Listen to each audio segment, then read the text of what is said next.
you have a good editor, they're going to look you dead in the eye and be like, I understand where you were trying to go with this. This ain't it. This is terrible. And you really need to fix this. Unless you like being punched in the face, I'm going to find an editor that challenges you, frustrates you, but ultimately supports and pushes you. If you take accessible to the most absurdly negative degree, it means that you're writing for children and the mentally handicapped. Context switching is very difficult for me. I have a tendency that when I step on the foot pedal, I'm not taking my foot off of there.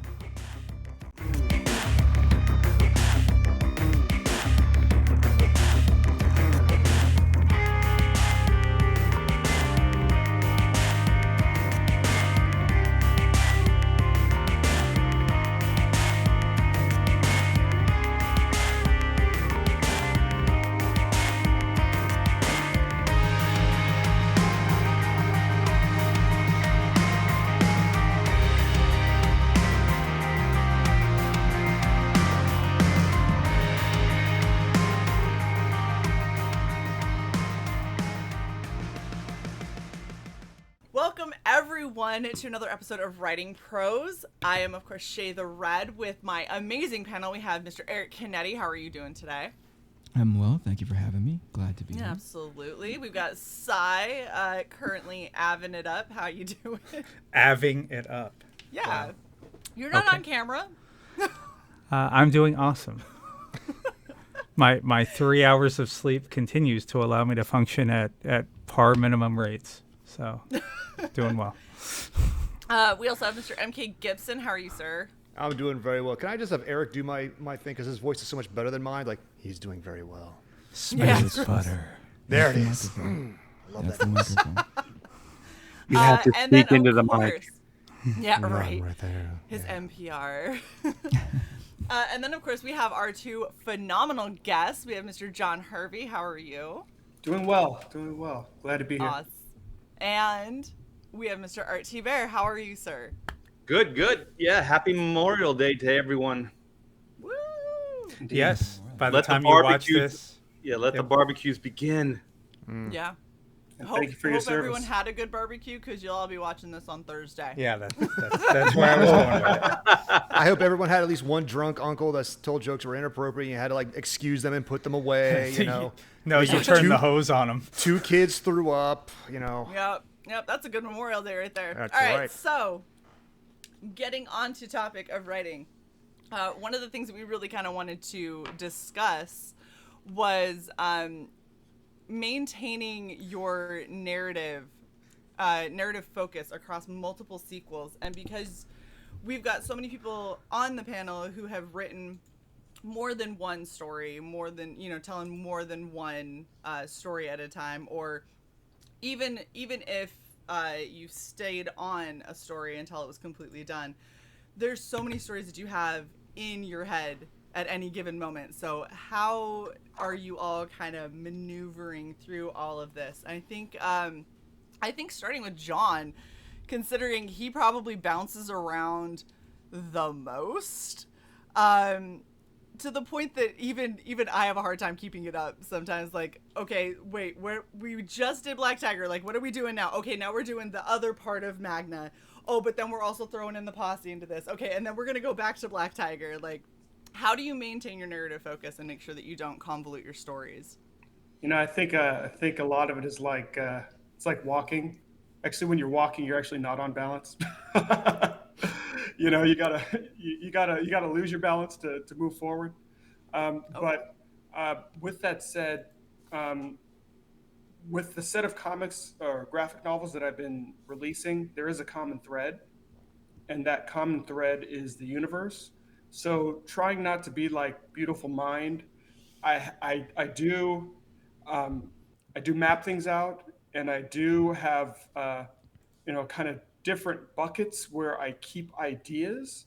So I'll have one concept that germinates and that I'm able to bring to fruition, in its totality. And when I'm there, then I'm ready to go from just the idea, the concept, to actually starting to write that story. So I have a number of different stories that are in different phases of growth, at all times to keep myself sane. Like I said, I just kind of keep things. I have a number of different file folders where I'm, keeping ideas and keeping things going. Um, but ultimately, I have to do that for my own sanity. I end up I wake up like I don't know. I get ideas at night a lot, so uh, I keep a pad by my bed because my wife was like, yeah, like I was the guy that was like turning on my laptop at night. My wife's like, yeah, that's not gonna fly. She's like, you need to find a You need different to figure out solution. a different solution, Yeah. or you will be on the couch. So, I just have Good point to a wifey. little night light and a pad, and as ideas come, I'll kind of put them on the pad, and then I'll kind of collect my ideas, and then so it is a process, to kind of keep the ideas because sometimes you get other ideas like, you know what, I think I'll put this, do this at this time. So I mean, the the thing is, I have the benefit of having worked on this universe now for almost 20 years. So I have more ideas than will ever be published. So not all the ideas are great, that's for sure, but hopefully, with the help of my wife, who's very very truthful, as I kind of vet and bounce off ideas, some of those ideas they fall to the wayside for further development. Some of those hit file 13, which is the trash can, and not every idea is a good idea. That's true. That's true. And you need to have those folks around you that are like, you know what, I bet you that sounded really good in your head, but what you just said, no. They're like, in dream logic. Can I follow up on that really quick, Sean? You Please said there do. are things that end up sort of naturally, organically rising to the top, and those are the ones you go take full execution. And you said one of your filtering processes is like probably yourself, but also partially your wife or your proofreaders, whoever you pitch it to. Is there something else? Because I have zero filter. I adore my wife, and she's like, that's a really poor idea. That's not going to go for more than. And I'm like, yeah, I'm still going to do it. In that level of bullheadedness because I don't know any better. For you, you've been doing it for a while. Clearly, you said you have an entire universe sort of kind of, if it were up on a wall, you kind of have the red string going through it. What are the things that you say, okay, this is the one. These are the three. These are the four. I agree. So the initial story arc for Black Tiger, that was an idea I knew from the idea I had that I was going to write that. I mean, I wrote that story and then I showed that to my wife after I'd written it and after I edited it. So sometimes you have certain things that are just in you that have to come out, and you say, you know what, this is happening regardless. I think Buckle up. I think the thing for me, kind of my first professional, writing gigs in comics. I worked at Motown Animation, so I worked under one of the founders of Milestone, Michael Davis, and some other guys. I worked with Dennis Cowan, and I I quickly learned that editing will hurt your feelings. Yes. But you have to be able to take there's usually at least some sliver of truth. And the question is, how much of what is you're being told is stuff you need to apply, and how much of it is just someone's just opinion and not necessarily something that needs to be changed. Because what ends up happening sometimes from an editorial perspective, instead of acting as editors, people act as almost like fan fiction folks. You know, they want to recreate or rewrite things, but they're actually not doing you any favor with regards to the actual property that you're working with. So I think one thing over time that I've learned how to deal with is the emotional PTSD of getting your work chopped up, because that hurts. Yep. So you learn how to deal with that. Then you learn how to find the truth in that, and then you learn how to deal with it and say, like, okay, well, you know what? There's some truth in these things that have been said. Maybe there are things that I'm going to address, or you know what? Sometimes that visceral reaction that you get, that it's better than being lukewarm. Sometimes people are going to love some things, and sometimes people are going to just, they're going to despise certain things. But as long as you go in with eyes wide open and you're not deluding yourself into thinking like, man, I just wrote my opus, and you're like no, that. Yeah, I think when you're working for someone else, you have to take a lot of that stuff in consideration because those aren't your characters. Yeah. So you have to you have to listen to editorial, and you have to be open to collaboration with your editor. But I assume all of us are doing our create your own stuff right now. So the best thing about where we're at now is we don't have to listen to those people. That's true. I guess I'm kind of like you, where my wife is my editor, so I do get that, and she's not kind, and I think she likes the more enthusiasm I have with an idea, the more she's like. That's the more that she's like, okay, so you really love it. Let me put my most critical eye on it. I mean, if I could jump in on that, like just that same train, because my wife is also my editor. She's got her master's in English, so when I pass a novel on to her, because I don't give her she doesn't want to listen to my ideas anymore. Like, because she's not a nerd. She exists in the real world, and so she barely watches any TV. She doesn't like fantasy. She doesn't like I have to read a book about starving children in order to feel goodness. I'm trying to create something geeky because I'm trying to bring happiness. And so we balance each other out. But when I give her a project, I said, take a look at this, and she starts, when she stops doing her edits and starts reading it, I know I'm on to something. Because she actually starts caring about the characters. She's like, you're doing a good job with these characters. Your grammar, I love you, but we can work with that. She's a teacher for a reason, But you have to remedial after class. But also, I've worked in the tech writing community for years during my time in the service and time outside of my service, and you have to listen to your editor on certain levels. But there are sometimes, like you said before, some people are looking to just, this is how I would write it. And they're not correcting your work. They're adding their voice to your work. And that's where I fight back. But a good editor comes at you ready to fight, expecting you to fight for your work. And let's work on a better way of giving this information forward. Let's find a better way of projecting these ideas. And if you fight for it, you will make a better product. Yeah, that's always the thing, is like with my wife and I, we'll kind of have it out, and I always say it's never personal. It's the best ideas stand. You know what I mean? So sometimes it can get pretty heated, but if you're fair-minded, with your working partner, then you can get the best ideas. And my wife is also kind of like you. She wrote for Northrop. She wrote tech manuals, and so she's very, very technical minded. So some of the problems that we get into just between her and I is that, like, I'll write a character, this is how the character speaks, and then she's like, she wants to correct the grammar, you know what I mean? It's like, no, this is the way the character speaks. Constantly. She's like, I know you're going for a stylistic choice here. This would be technically correct. I will allow this. I'm like, allow this? This is my fucking story, She's like, no. If you put my name on editor on this son of a bitch, then we're going to have a discussion. I'm like, I guess that's fair. So. Yeah. I'll allow it. Yeah. Now, my wife also, she has a master's in education. So it's very kind of similar to the two of you. You So are all just like stepping on landmines every time you hand over those ideas. every time. And it's like, I agree completely with Art. So it's like the yin yang. I'm like, you don't have to be the yin to my yang every time. It's like, if I'm more excited, you don't have to raise up and just say like, well, let me make sure, My favorite edits when I get them back are, I'll see the line, this would be better this way, because she doesn't, she'll email it back to me. She's in the other room. She'll email it back to me. She won't call me over. She's like a teacher grading my homework.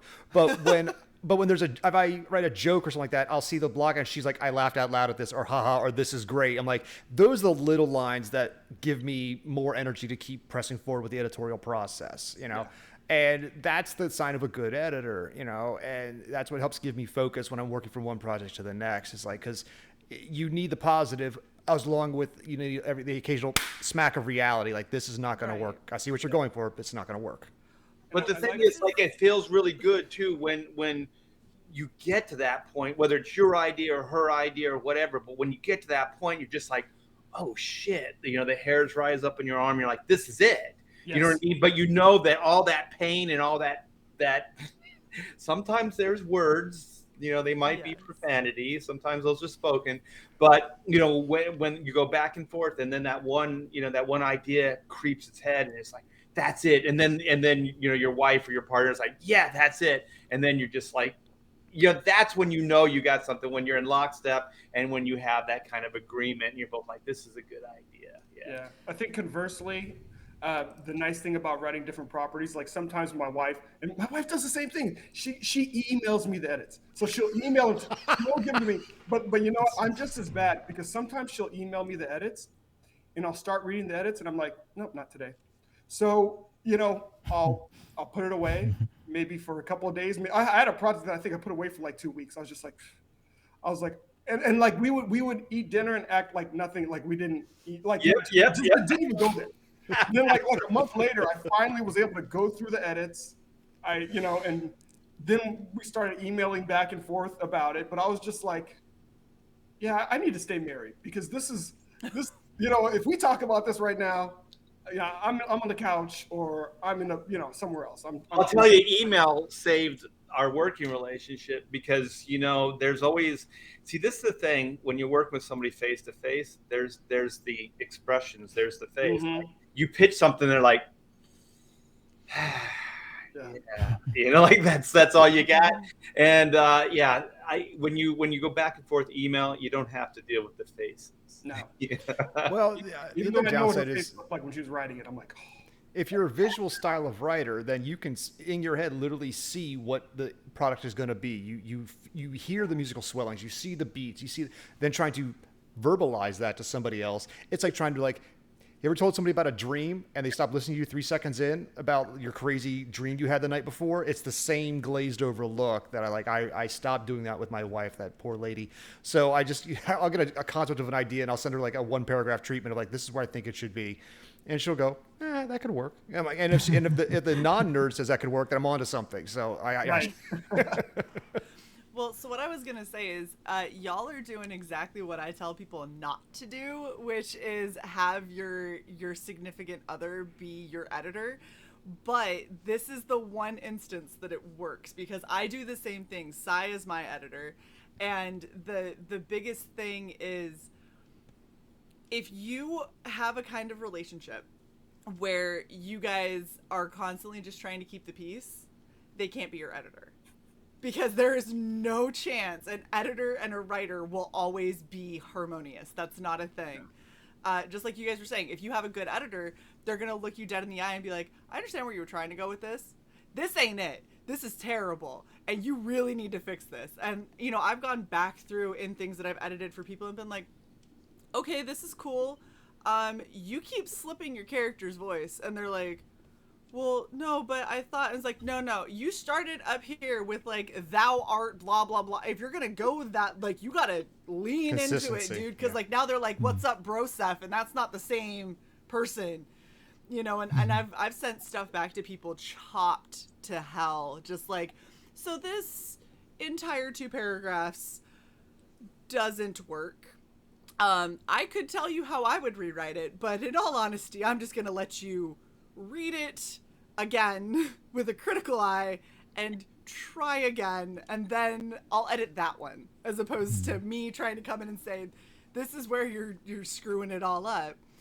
And when you have a spouse who is happy to do that and not do it in a vindictive way, that's the other thing, because you have some people that are like, I remember I asked you to take the trash out 3 times and you didn't, and then we missed the trash man. And so, you know what? Sure, I would love to edit your next chapter. Bring it on. And they're just like, well, if you would have taken out the trash, this might have been okay, but it doesn't work now. So I guess you're going to rewrite this sentence, and this whole paragraph sucks, and I hate this. Why you got to call me out, Shae? Well, ideally, you clearly, unless you like being punched in the face, I'm sure there's some people that do, metaphorically or literally, you're going to find an editor that challenges you, frustrates you, but ultimately like supports and pushes you. That's right. And that same thing with your peer group as well. I mean, no one wants to live necessarily inside an echo chamber. You want pushback, you want evolution, you want thoughts to grow and do more. And so your editor, look at Eric, he's like, false. Eric's like, nope, my idea's the best. Fuck everybody. That's not what I want. I just strip the ego. He said, I- just say yes. Just I employ. That's exactly what I was going to say. I employ a team of yes men. When one is out of yeses, I switch to the other. That's all I need.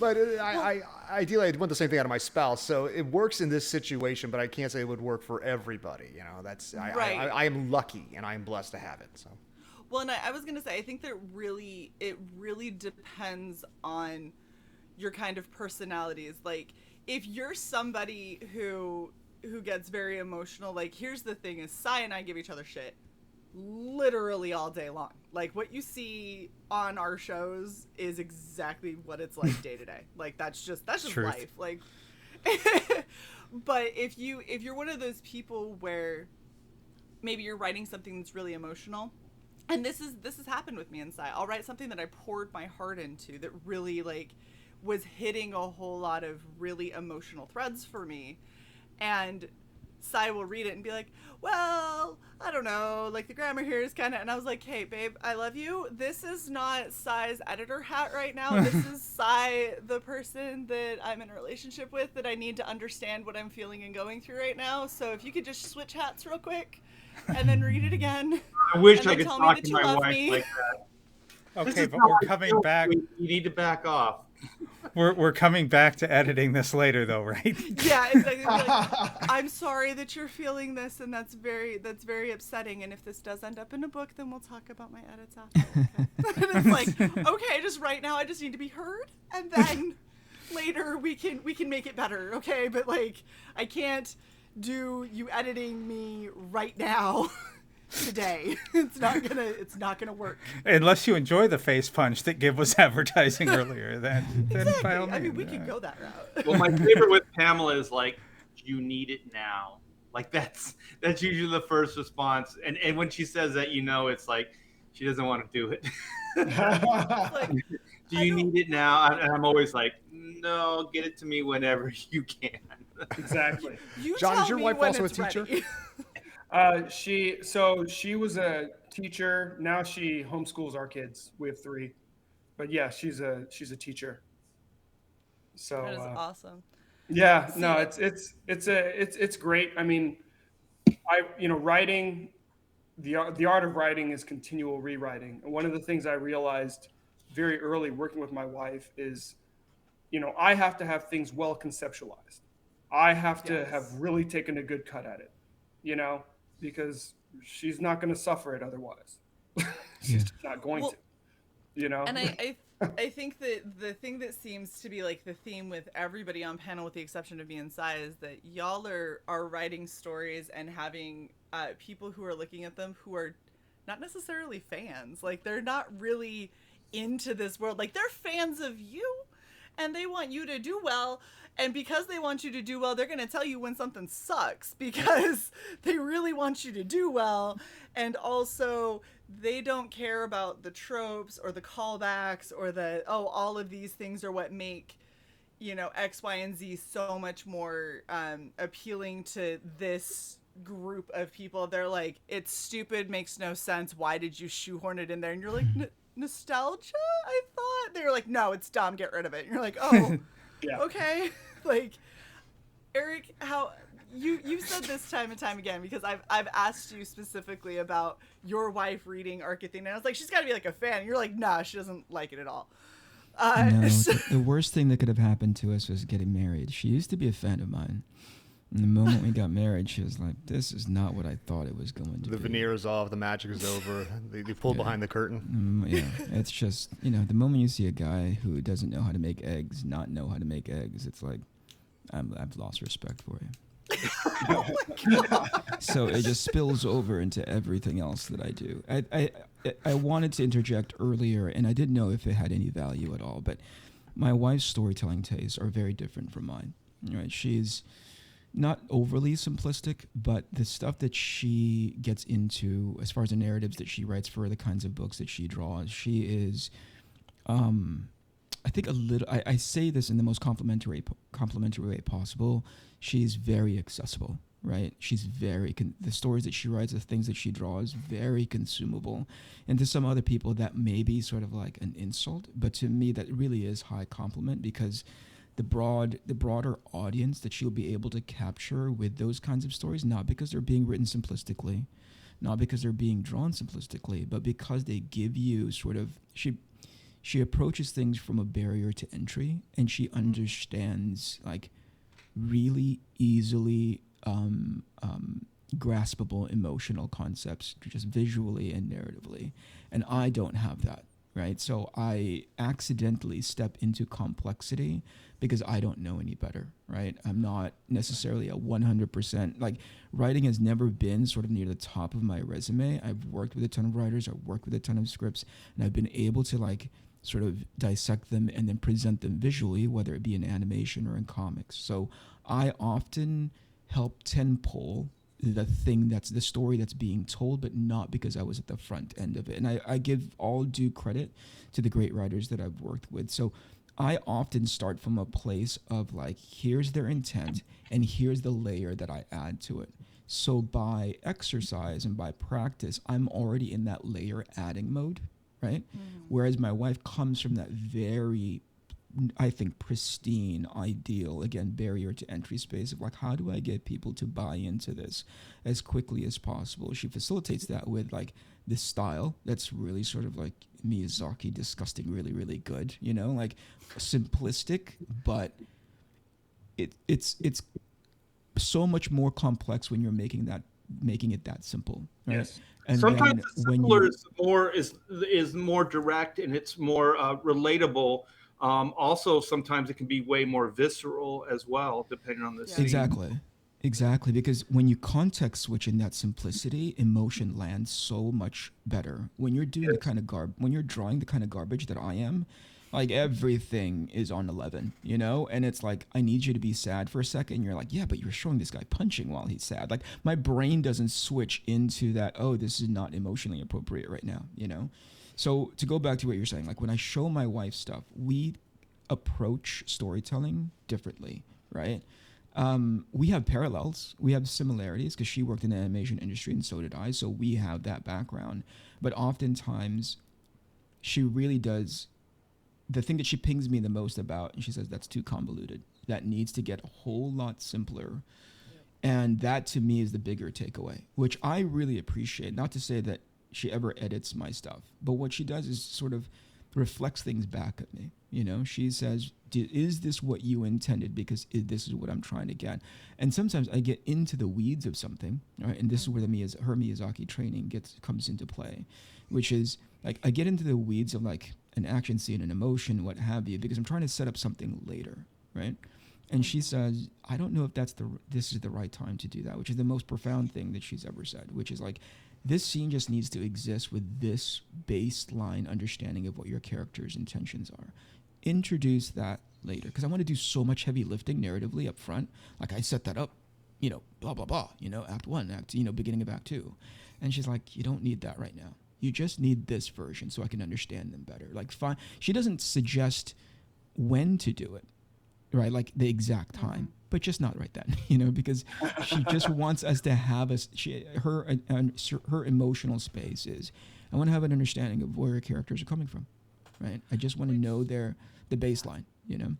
Well, in comic books, you always want to like multitask in one scene. You know, you want to have multiple things happening.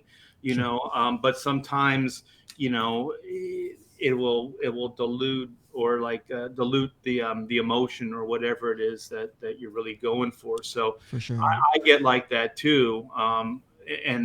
But usually I'll end up drawing it out and then I'll look at the layout and I'll go, I just really didn't give I didn't give it time for that emotion to connect, because there also has to be time for that. So I'm a very visual person, so I'm always looking for that next action scene. You know what I mean? So those things, sometimes it's hard for me to slow down and just go, this moment needs to just be, it just needs to exist for people just to absorb it. And then you can move on to the next, you know, big action scene or whatever.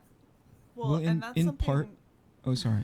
But No, like go in ahead. part, in the theme of the conversation that we're having, I think if you zoom out just a little bit, it's like context switching, right? Which is really it's a challenge for me, right? I don't have the natural tendency to go, okay, now I switch back into this version. Now, we talk about it generally and like, hey, how do you track this narrative when you're telling this story, and then you switch to another book, and then you switch to another sort of texture for the kinds of themes that you're trying to cover there. But even within the context of one story, context switching is very difficult for me.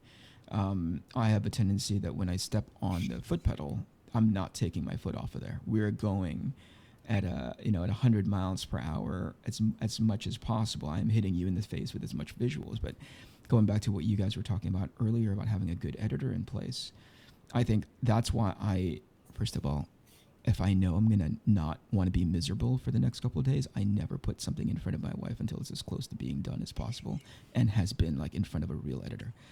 But secondly, they keep those editors keep me honest. They understand what I'm aiming towards. And I work with a guy named Joe Fulton. In my first experience with him in working with Arcathene, he was so very tentative.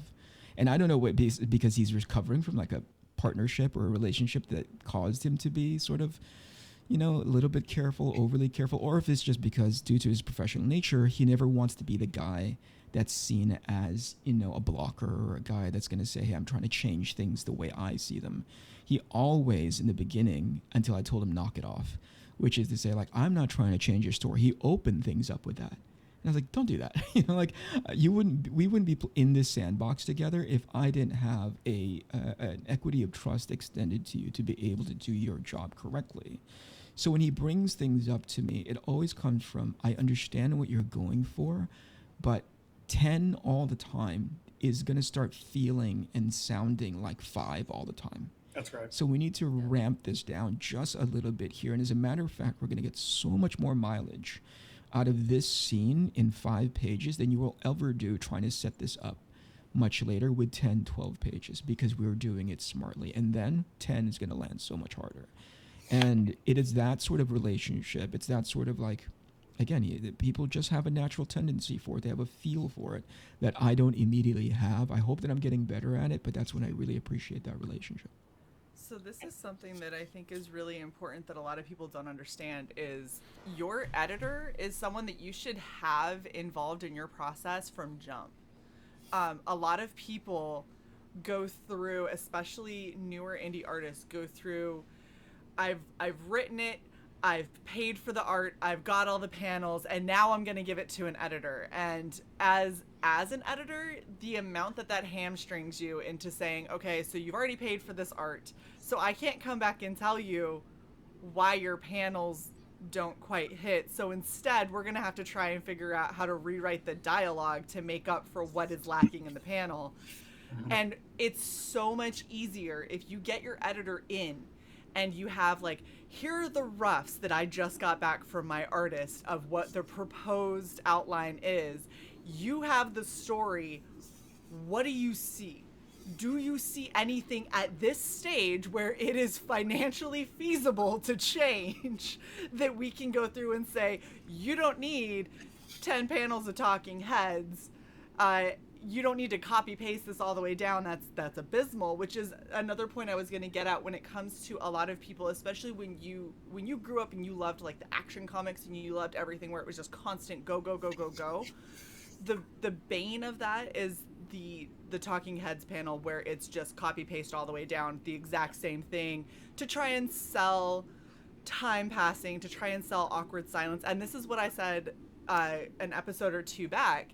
That's one of the most abysmal ways to do it, because people don't sit in a room with awkward silence and just stare at each other with no change whatsoever, right? It's uncomfortable. When you're in an awkward silence, you're looking around, you're fiddling with stuff on the desk, you're something, and there's tiny changes that you can make in those panels that are so much more emotionally effective to selling that time passing, to selling that awkwardness, to selling that silence or the melancholy nature than copy paste the same 4 panels. You say I think that.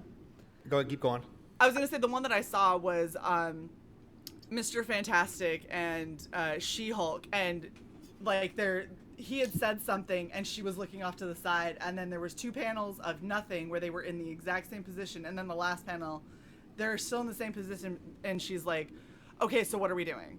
Like it's moving on. And I was like, that isn't normally how it would go. Like you'd have the guy who's like looking at her and he'd be like, maybe, like, See, come when you say that, the on. first thing that came to my head was a comic from the 90s. It was during the Executioner saga of the X-Men when Strife was running rampant at the time, and there's a scene where I think they were up on it was Wolverine, Bishop, and Cable up on Cable space station. Bishop is just staring out into the nothingness while Cable is slowly whittling, and Wolverine is stretching a claw on the table. And the panels repeat, but the whittle statue of Cable starts turning into Domino, and the pattern on the table of Wolverine's claw is turning into the moon, and that's where he realizes that's where they're at, because Jean Grey is letting him know subconsciously where they were located. And it worked, but it was supposed to show a time passing. They were bored, like, let's get out of here, kind of thing. The only one that didn't move was Bishop, because he was just all stalwart and just staring out the window. But that's how you effectively do it, because like I said, you're not going to get, it's rare to get one person who doesn't move for an extended period of time. It is almost like impossible, if you're going to talk statistically, that you're going to have 3 people in a panel that never move. Yeah, but usually the reason that happens is it's deadlines, you know? I know, and that's... The artist is like, well, I have 3 hours to draw 3 pages, you know? Exactly. Copy, and paste, so, copy, paste, you know? So when it comes down to deadlines, that's exactly what ends up It happening. did become But a style. It did become a style thing. I remember the first time I really took notice. Alan Moore did it a little bit, but it was the Kevin Maguire, D. Matisse Justice League run. Yeah, and there was a lot of those type of things, but it was kind of like stylistically, it was the way they were telling the story. You know what I mean? But it wasn't always just cut and paste, but there was quite a bit of that, just kind of, you know, back and forth where there's not a whole lot of things happening. But yeah, I think those scenes, like for me, I usually just traditionally I gloss over them because they're not that interesting, and then I realize that, you know, the best place to explain the backstory isn't always in a fist fight. You know what I mean? So then I go back, and then I realize that I didn't make this point, but it's not the best place to do it in this fight scene. So then I'll go back, and then I'll kind of add a page or two. And I work with Joe Fulton too. He's my co-writer on Black and White, and he's very good at this. So then we'll go back, and then we'll go, well, let's try to explain it here. And so then as we're coming up with the points that weren't made, like plot points or emotional beats or whatever they are, then I'll be thinking of a visual scene to go with it. So I always think, like, if you're really, because nothing should be throwaway. Everything we do should have impact.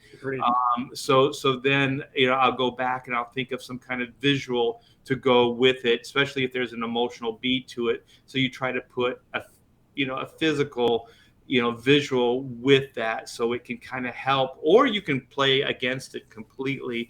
But just so there's something going on. It's like, you know, John Byrne always used to say, like, you know, even though the characters might not be in their full, you know, character mode, you know, fighting Galactus, if it's a Fantastic Four or whatever, you know, if they're just sitting around and it's breakfast, you know, you have Johnny Storm heating his coffee with his flame finger, you know, or you have Mr. Fantastic reach over the table to grab, you know, the orange juice or whatever. So you have like these kind of visual things that are going on. And I think a lot of the stuff, like what you were talking about, Shae, is there's no visual imagination going on, you know, so it's just like, well, it is just literally talking heads. They don't think beyond it, you know. It's just kind of like, well, this is the easiest way to do it. But these are super fantastic characters. They don't exist like us. You know what I mean?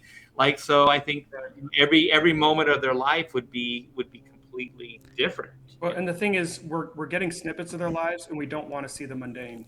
Right. One of the best sheets I've ever seen artistically was actually by John Byrne. It was in an Alpha Flight book. I think he did it in another book as well, where it was a battle with Snowbird. I think she was battling some, goddess, some other snow goddess beast. And a couple of pages are just flat out white, just blank white. It's Snowblind. So basically they both have these powers. They're out, and I think they're out in the tundra somewhere. They're fighting, and it actually absolutely worked. And But so you I'm couldn't do like, that there's every issue. You could only do that no, that's an So- in exception. that exact moment. Every rule has an exception. But Exactly. but that was one thing that he did, but it wasn't something that he kept overusing. But in terms of just how we deliver content, like from my writing process is very nonlinear. So even after I figured out the beats and I start writing out the story, sometimes certain parts I may write when I'm in particular, whether it's emotional mind frames or whatever. So I eventually kind of get the scripting together, but you're continually rewriting. So it's like, for me, I like to fully script out everything, including for the penciler. But then since I'm not the penciler, working with the penciler, the more of the stuff that's written that the penciler can show, then the less I need to say. Right. So it's like you're continually rewriting and honing. It's just like you're refining the gold. It's in the fire. Sorry, go ahead. Yes, Go ahead, you're Sean. good. You're good. Go side. I've been trying for 5 minutes to bring up 2 examples. Here's one. Oh my gosh, look at that thing. That's abysmal. That's a happy birthday page right there. I can't read the first one, but I just know the last one is "Don't Die." Jeez. May, please. It is. And Just the even more ridiculous example. Oh, I need some exposition. I have 1 extra page. Okay, here we go.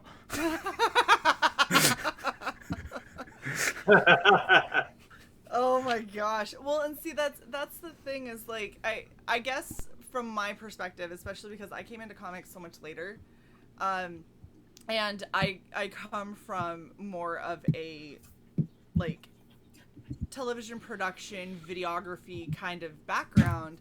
So for me, comics are such a unique opportunity for you to meld storytelling and prose and all these kinds of things with a more visual, almost cinematic telling. It's like this awesome in between, and I see so many people underutilize that because you have such a chance to be incredibly creative, to show a lot of stuff that you otherwise do have to outwardly say verbatim.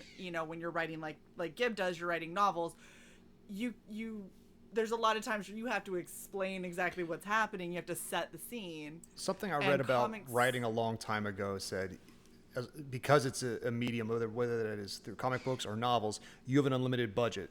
It's only your mind. That's the only thing that limits you. You're sometimes you write something that could never be put to screen or movie because it would just blow the budget. They couldn't do it. But whether it's if you can draw it, if you can write it, you can create it, and your audience will accept it as long as you believe it. And I stick by that. That's why I grew up with comic books, and that was a huge influence on my life later on becoming a writer, is just because I love seeing things that went beyond anything I could see in movies and television. Even though those were the cornerstones of my youth, comics and novels took it beyond because you have an unlimited budget. It's just limited by your imagination. And it's something John said. Like, I like seeing the superheroes being mundane. I love it when the X-Men are outside just playing softball, and I love seeing them use their powers to like steal home and cheat and do cool stuff. I love those. Those are some of my favorite episodes because I like seeing them as what they're like when they're not out just like punching Magneto. I like seeing the kitchen scenes where they're like just using their powers in mundane. Maybe it's because I grew up with all the comics and punching and kicking and fighting and like that. I love seeing here they are. Like, it's kind of like Teen Titans Go. Why I love that cartoon so much is I like seeing them between missions just being goofy. So Yeah, it's always about balance, though. Yeah. Like you have to balance those things with the super fantastic. So no,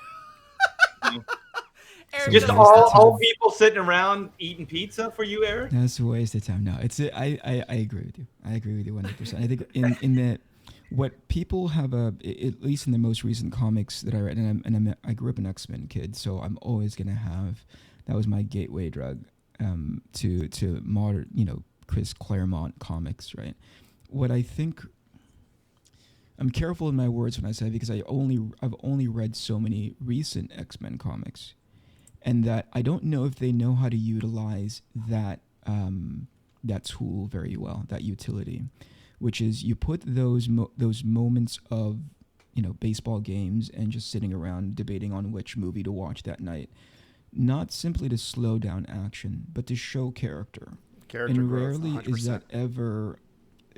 that ever leveraged. It's just a speaking moment. And I think in less capable hands, that's how it's sort of implemented. But in Claremont's hands and Louise Simonson's hands, they knew the opportunity space there, right?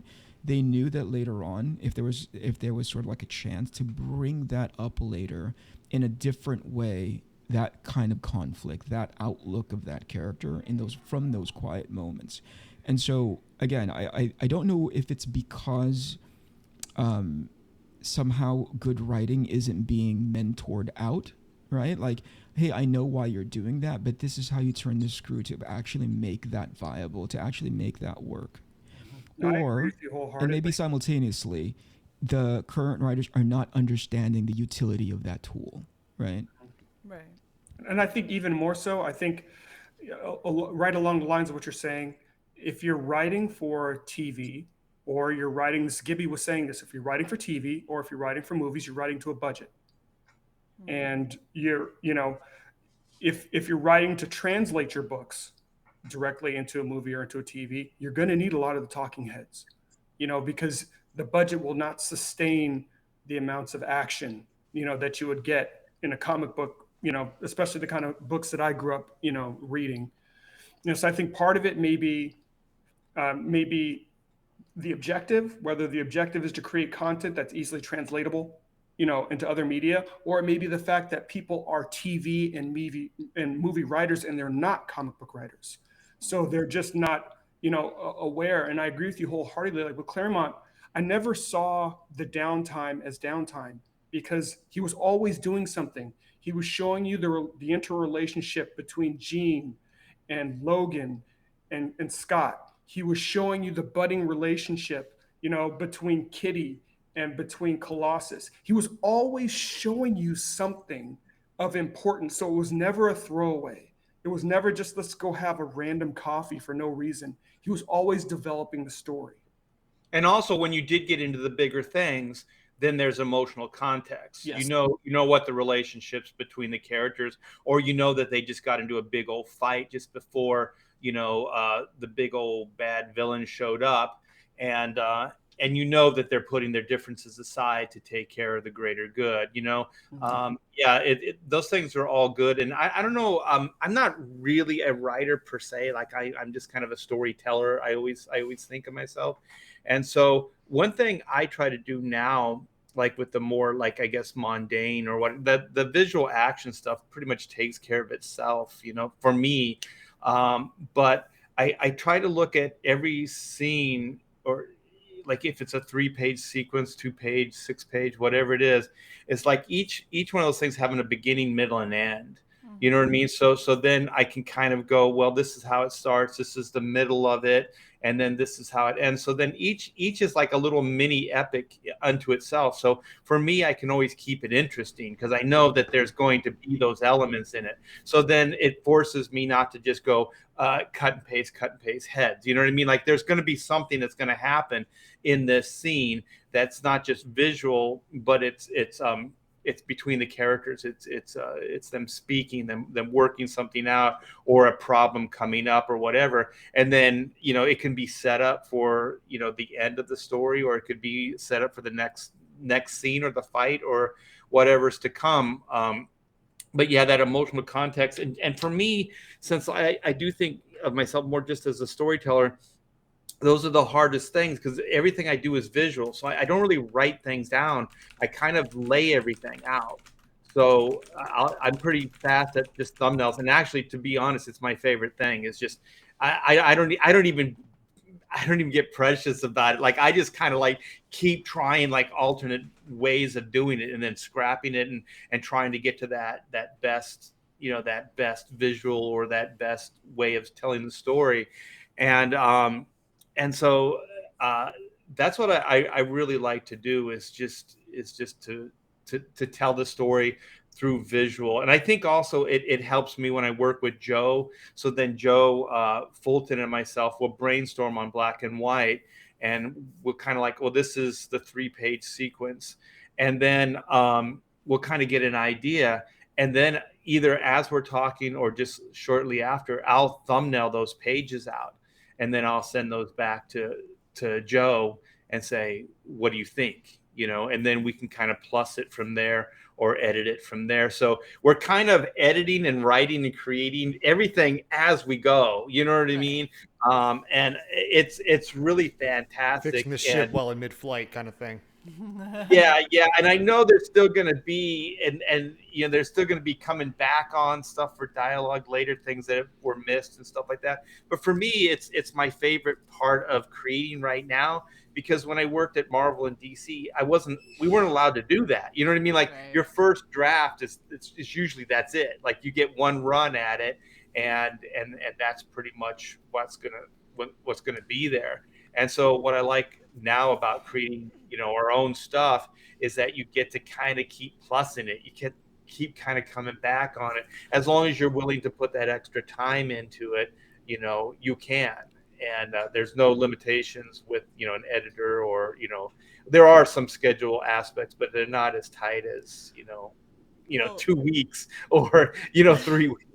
So this is something that I really like about comics, and there's a little bit of a back and forth going in our private chat that I want to make sure that we bring to light. But one of the things that I love about comics is we've focused a lot in this episode about kind of your stereotypical like superhero. You got, teams, you got action, all that kind of stuff. The thing that I love the most about comics, and especially indie comics, is the fact that you can use this kind of medium to tell so many different kinds of stories. Like one of the things that I'm kicking around is finding ways to address various mental health issues, but in a way that shows like PTSD, but it's a grandmother. It's, people that you wouldn't expect to have like crippling anxiety, but it's a 7-year-old girl. Like those are people that you don't typically think of when you think of those kinds of issues. And these are ways that you can get be more accessible for people who otherwise wouldn't be able to get into these kinds of topics. And like for me, if I ever write something and someone says it's accessible, like to me, I'm like, fuck yes, thank goodness. But we were talking about accessibility and how it can be seen as an insult. So Gib, tee us up a really here, good Gib. Point. Yes. Well, okay. So a couple of years ago, I had a couple books under my name, and some of my friends have read them, and I'm having a barbecue. And one of my friends is over, and his name's Ray, and he had read a couple, and he liked them. And his husband Andrew, he was like, I liked them, but they're very accessible. And the way his speech pattern came across, and the way, man, we just been drinking a lot of bourbon and whiskey, and we're and I love the guy, and we're friends, but it came off as like so backhanded that it echoes like 4 years later, in my head. And I know he didn't mean, he goes, you have I hated the way you have a real story to tell. And I'm like, fuck you, it's and when Eric brought it up earlier when he was talking about his wife, and he wasn't trying to say it as an insult at all, and I don't take it as way he said it was. He's a much more eloquent person than I am, but it didn't come across that way. So I just had like a little flashback to that moment. And a lot of my books will go like, I write comedies, and then I write dramas, and then sometimes I write action adventure with some comedies in them.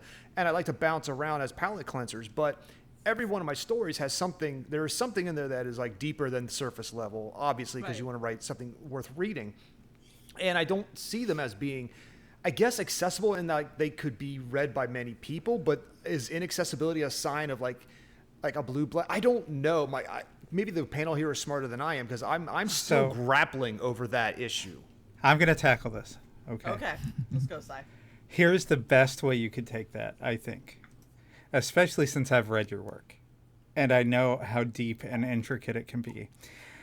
Take it as a compliment in that your work has so many subtle layers that if a person is reading at a certain, shall we say, maybe simplistic or unsophisticated level, they're still going to get something out of your work. But the deeper that they look, the more they peel back that onion, the more they're going to take away, and the more your work is going to really touch them. That's I was looking for I appreciate that. I was looking for the pat on the back, but I will take it, granted, because I want some yes men too. So that's the most diplomatic way I can put it. Well, I want to reiterate, like you took it as an insult when he said your work is accessible. The way it was phrased in the moment. Yeah. What's that? The way it was phrased in the moment. Oh, okay. And it came across like, because the caveat was, I know you have a bigger story to tell. ... Yeah. And so, and I'm like, oh. That's well, if you take accessible to the most absurdly negative degree, it means that you're writing for children and the mentally handicapped. Okay. All right. Oh, that's too far. I would take that as like, yeah, I want to reach the multitudes. I want to reach as many people as possible, so it's accessible. Well, I say in every show, I'll sell out to anyone in a heartbeat because I want to pay off my mortgage. Because it's like, what did Michael Caine say about Jaws 4? Never saw the movie, but I saw the house that I paid for.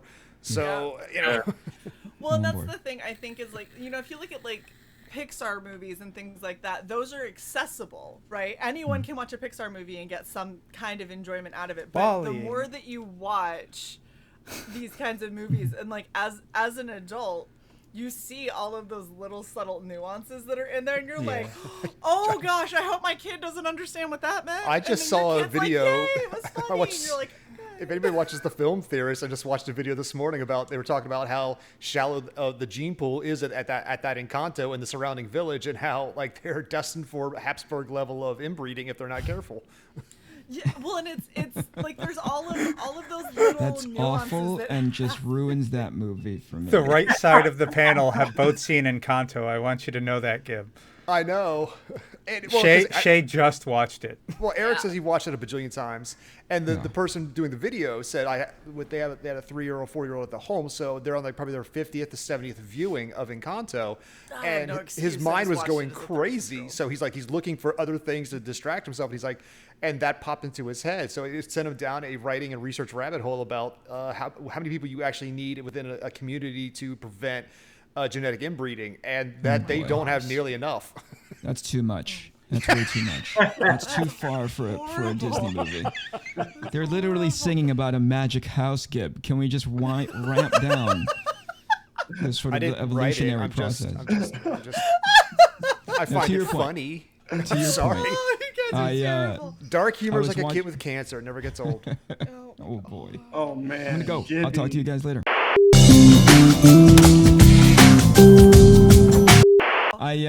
I was just watching Soul this morning before I signed on, and when my kid's watching it, he's like watching little tiny ghosts looking for purpose, right?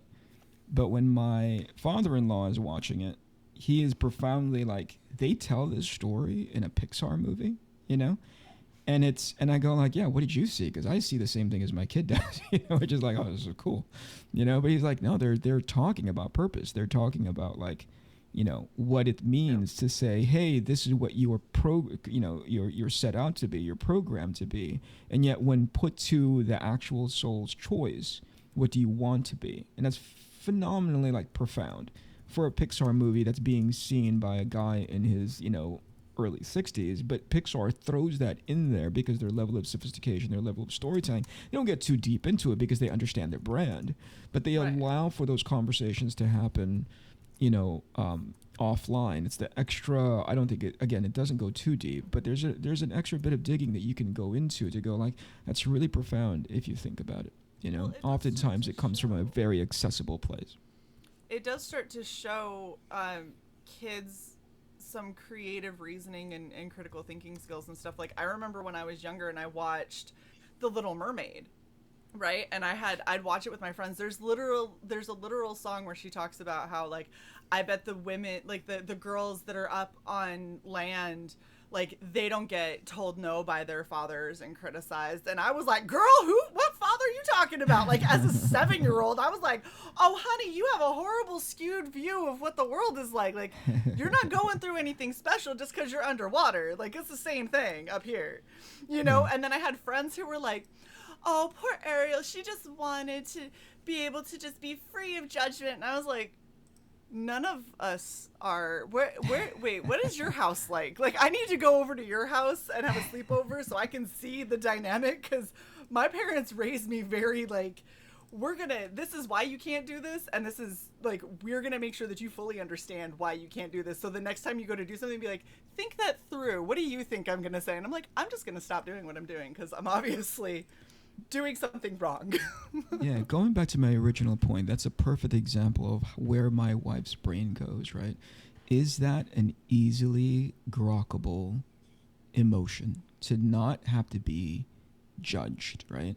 And so that's what, like, I would overcomplicate. Both you and I are, I think, paddling the same boat, Shae, which is like, you kidding me? It's so much more complex than that, you know? There's so much more to that than just, you know, boy, I bet you people on land don't get friggin', you know, destroyed by their dads and get judged, right?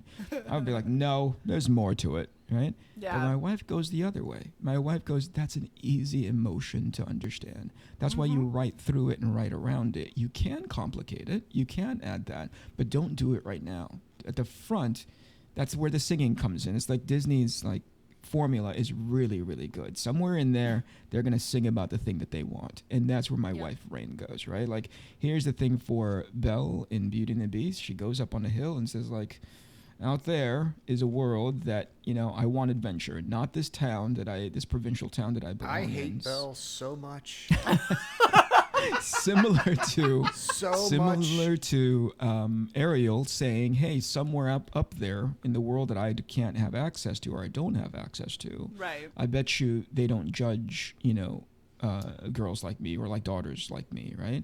And so I often go back to that note to say, like, is this understandable and attachable right now? So to Gibbs' point, I don't think it's coming from a place of like, well, maybe not in the case of your friend, right? Because I think that was a side eye. I could go into that later, but yeah, keep going.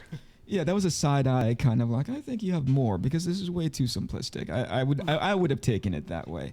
But I think in as far as like bringing everybody to the table and understanding the story that you're trying to tell, you need those narrative handles, really clear, concise, overly simplistic, and I use that word liberally, but really overly simplistic narrative handles. Absolutely. Well, this has been a freaking amazing conversation, and while we started in one area, I feel like we probably hit on editing and how editing makes storytelling better than we did our original topic.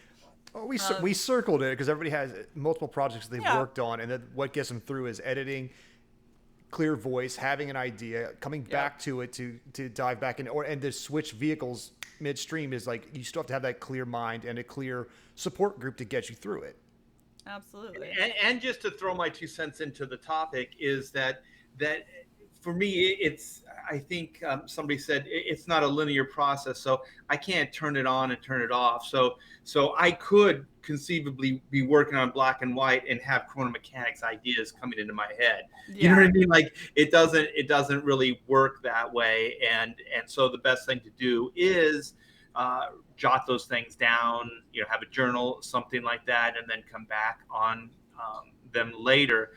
What I would really love to do, and where I'm trying to get to a point, is where I can work with people. So what would be great is if you kind of had like this, okay, my next book is going to be Chrono, right? So that you have a partner that you're already working with on the Chrono project, not the same as the black and white project, you know? Yep. And then you could kind of just, as you have these ideas, you can kind of pitch them out, and then they can start, you know, with the overview that you have, start kind of piecing it together in some kind of coherency.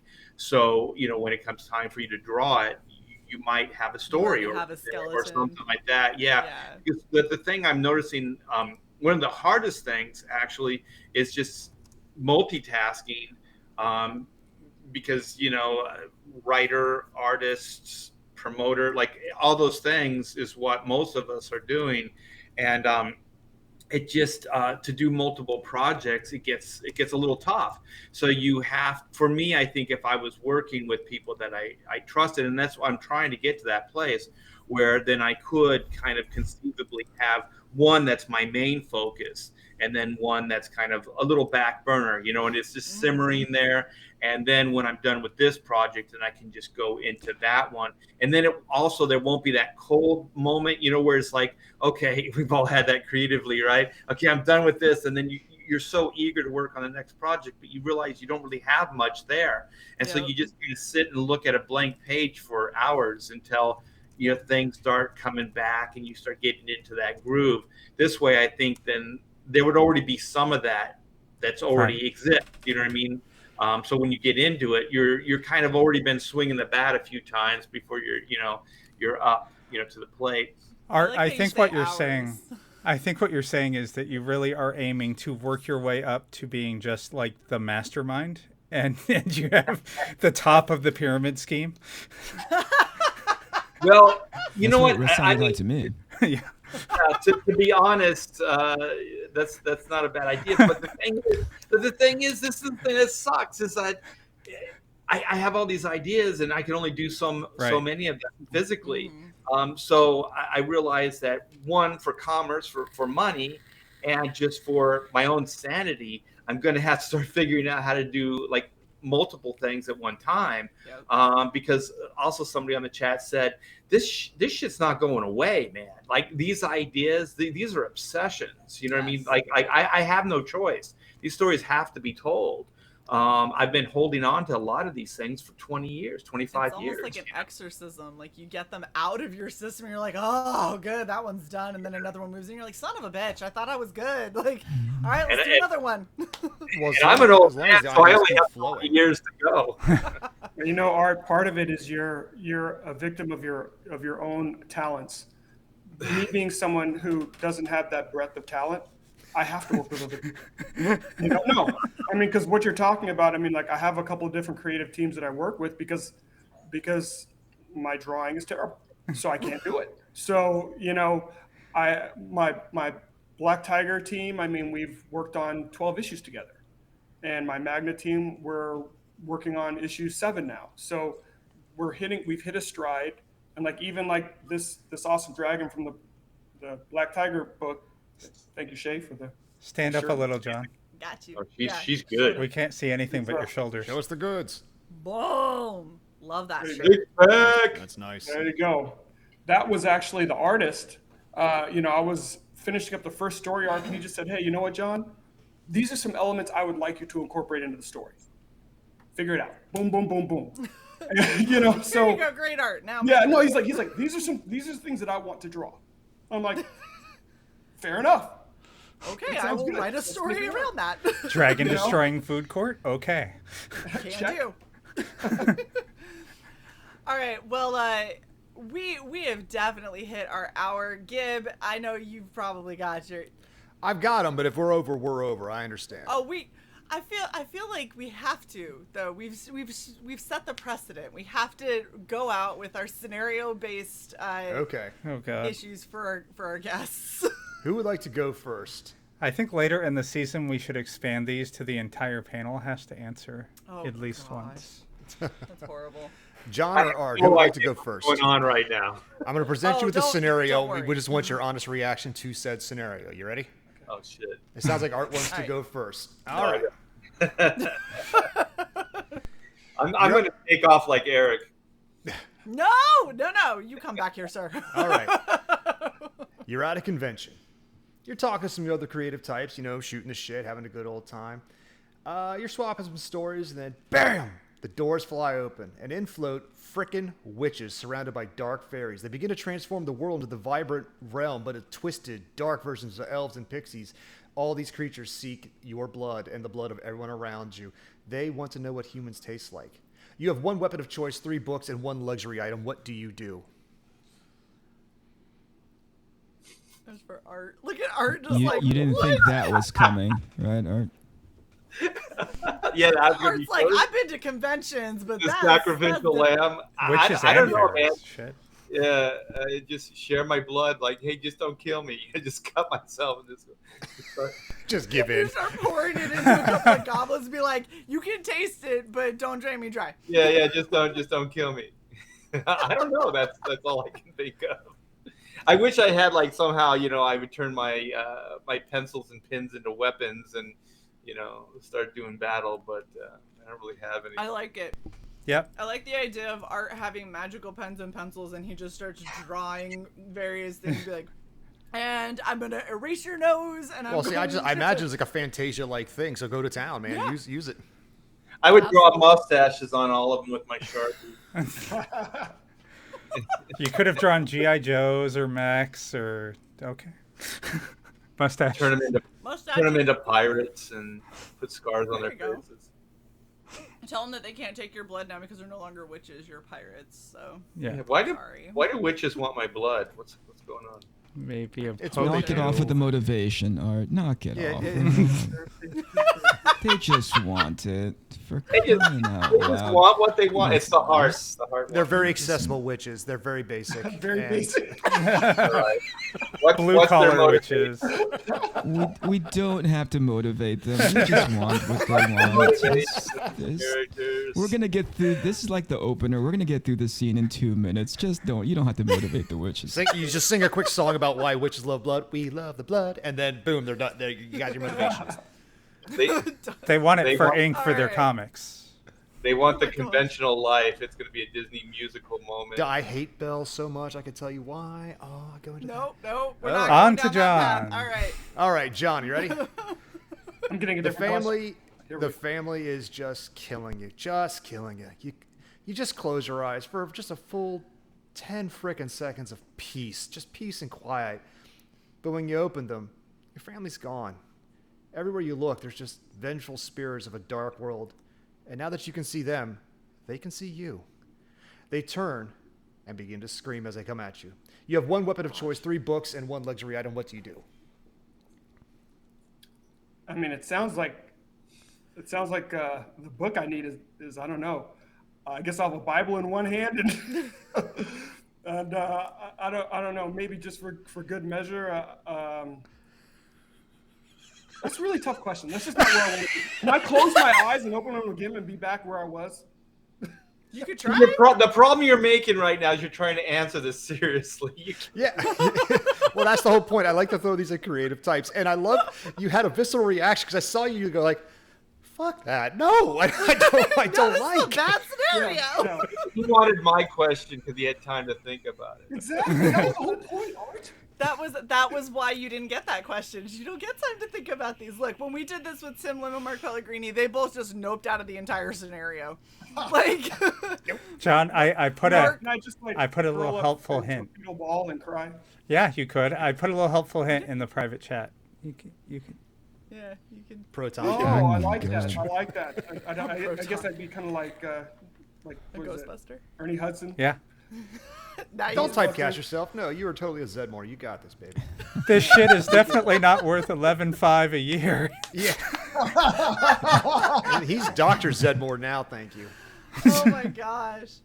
Well, this has been a fantastic episode. I want to thank both of our guests, Mr. John Hervey, Mr. Art Thibert. You guys Thank were you both. You guys were phenomenal. awesome. All right. Oh, this is so Awesome. good.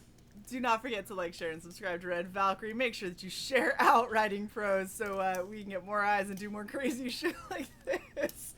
And we will see you guys next week. Bye. Take care.